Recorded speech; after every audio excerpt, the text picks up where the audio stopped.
What's up, everybody? Thank you so much for joining me for this review of The Real Housewives of Beverly Hills, Season 12, Episode 15. Let's get into it. So, we are still at Dorit's charity dinner for Dr. Saleh for the charity called Homeless but Not Toothless.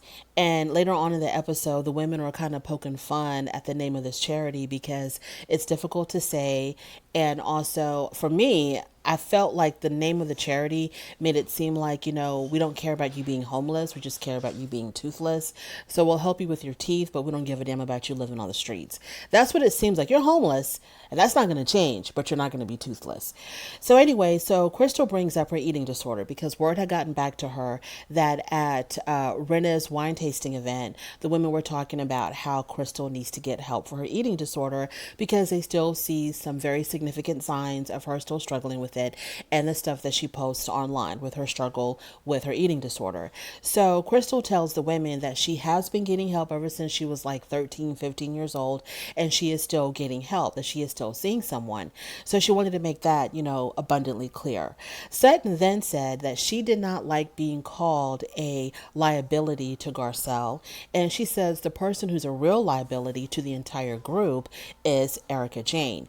And she brings up how an attorney had contacted her to talk about the Girardi case.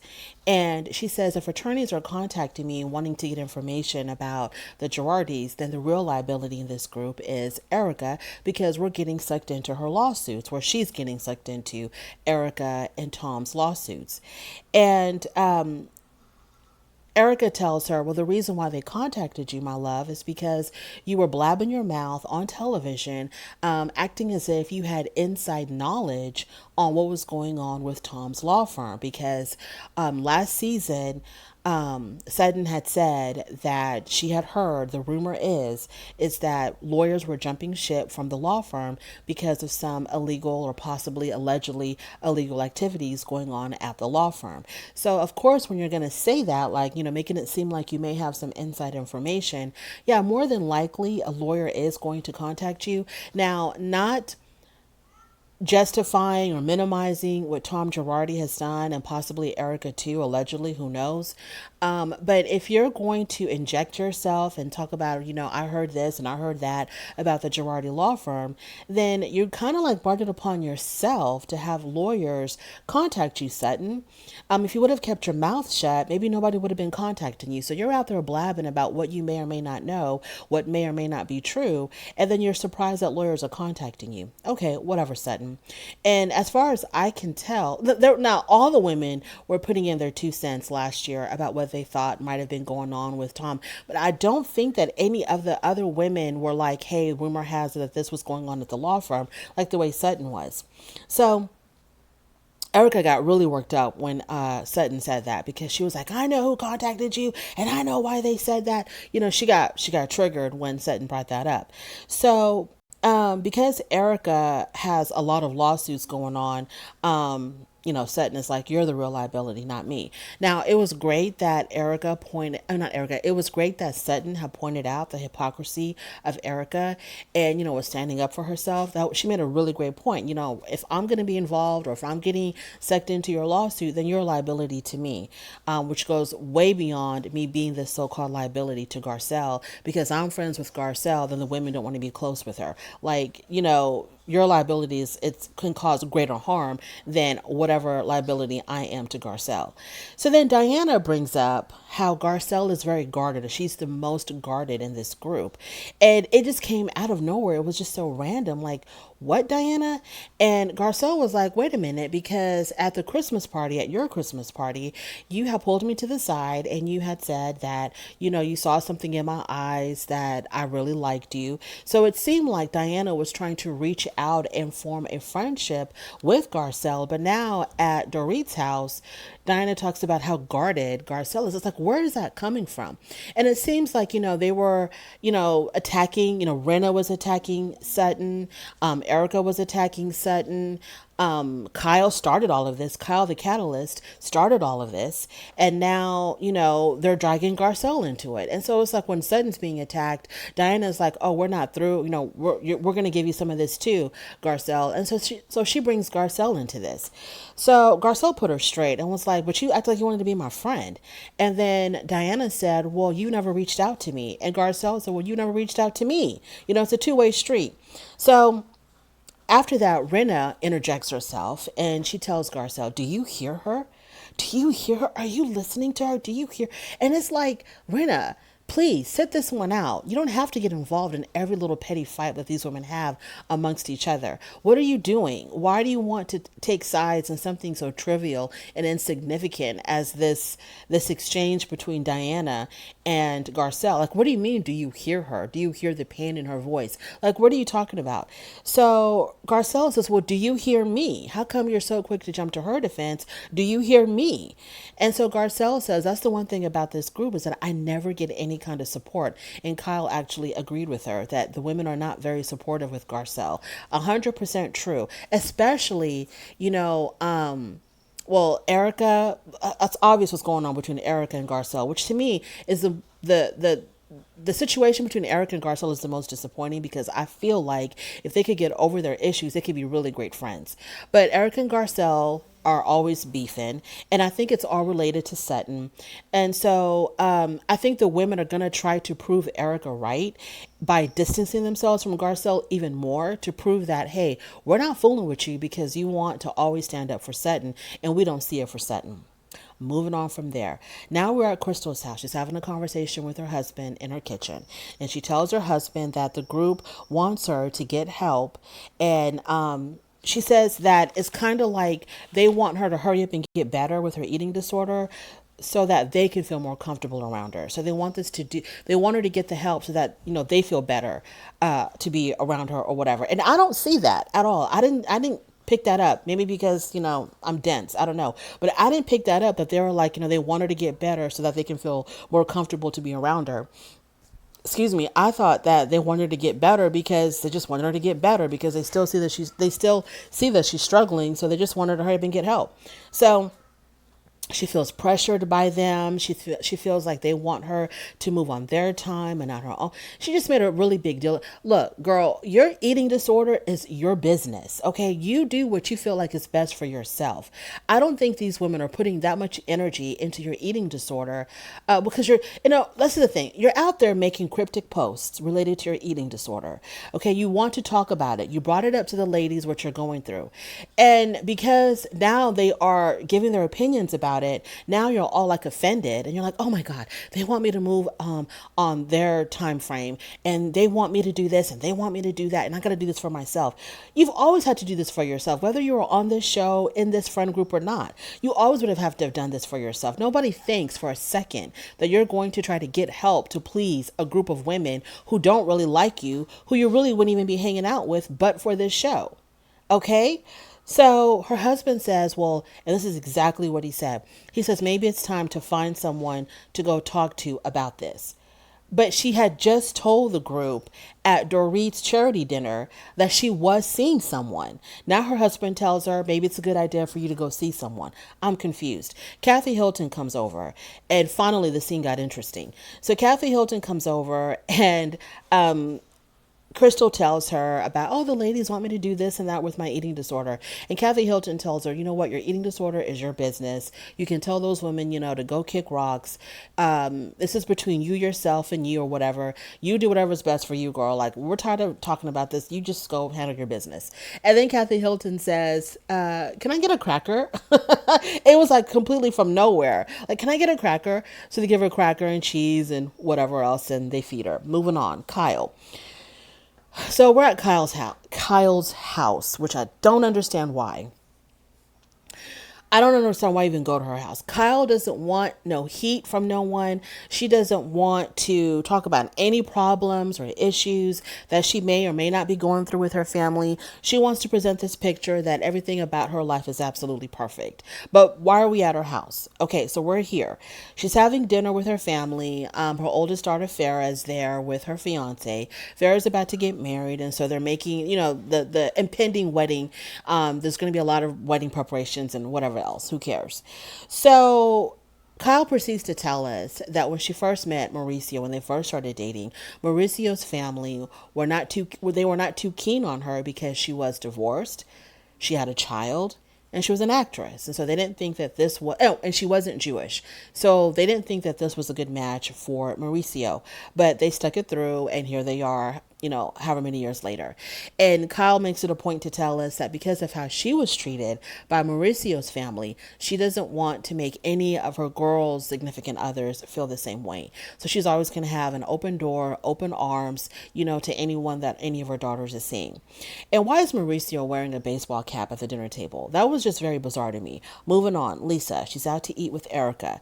So, yeah, with Erica, right? Yeah. So Sutton tells Erica that, no, excuse me, Renna, no, Lisa, no, Erica tells Renna that Sutton is a trigger for her. Every time that, you bring up Sutton, Erica goes to this very dark, dark place.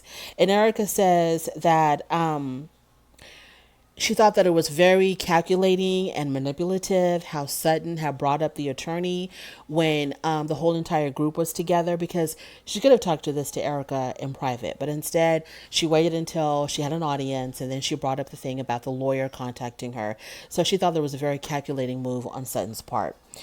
Now, Rena's event for her beauty line. So Rena's having this party or an event, whatever, promoting her beauty line, and it's going to have a Studio 54 theme. Garcelle tells a story in her confessional how, many years ago in the 70s when she was a working model, she had gone to Studio 54 and a group of people, very rich, wealthy people, whoever, invited her over to snort some coke with her. With them. And so she goes to sit down with them and she wants to appear cool and she wants to appear like, she's with it. So as she, I guess, was trying to bend over to snort a line, she knocked over the product and wasted it, and they got really upset with her. And the only reason I'm bringing this up is because she mentioned this story in her book as well. Kyle she invites them all to Aspen, and she says that she doesn't have like enough room in the main house because it's not that big of a house or Aspen home, but she does have like a little, I don't know, like a smaller home or something. And so the women can choose if they want to stay in the main house or if they want to stay in the smaller home or something. And Diana says, I will be staying in a hotel. I'll stay in a hotel. And Garcelle said she wasn't going to stay in the main house either. Moving on. So then Kyle the catalyst, she feels like things are not really popping. And so she wants to bring up some mess so the women can start arguing because that's her job. That's her duty. So she starts off by saying that she asks Erica, what does she mean when she calls Sutton a liability? And I thought that Erica had explained that already. And I think Kyle was there. Wasn't Kyle there when she talked about that? I'm pretty sure Kyle was there. I don't remember, but Erica has already talked about this, so why she thinks that Sutton is a liability. And Erica says because she's a hindrance to Garcelle from making friends with the rest of the group.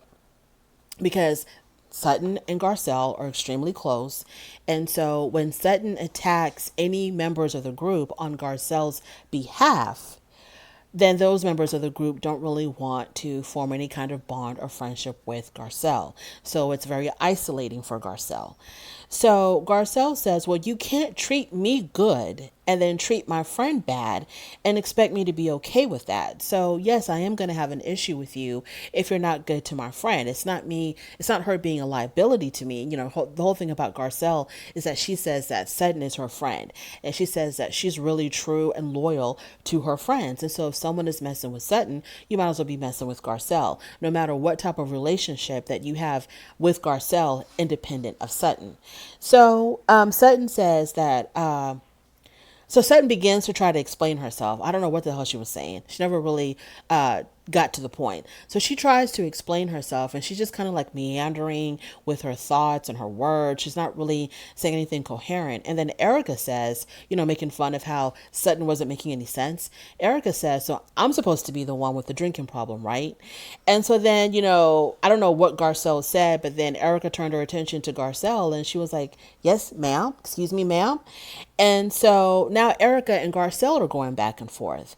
And Erica got upset with Garcelle because she was like, you're going around the group insinuating that I have a drinking problem, and you're interrogating my friends, and you're asking them about, my business, and do I have a drinking problem, and blah, blah, blah. So you are perpetuating this rumor, this lie, this theory that I'm an alcoholic when I'm not. So yeah, I don't appreciate that. And Garcelle was like, I'm only making observations from what I see, because it seems like you're someone who can't control their alcohol intake, because I've seen how alcohol has affected you at these various events that we attend. And Erica's like, well, you've only seen me act out of character 3 times.